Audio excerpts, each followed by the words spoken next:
kamay tayo para sa pagkasenso.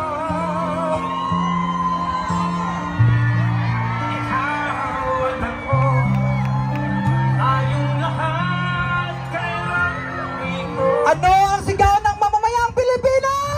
Duterte! Duterte! Duterte! Duterte! I am here because I love my country and I love my people.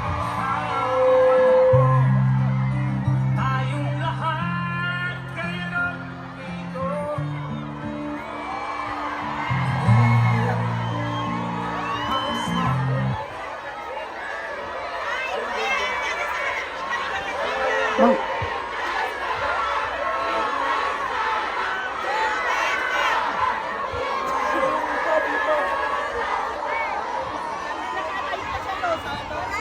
Magandang hapon sa inyong lahat.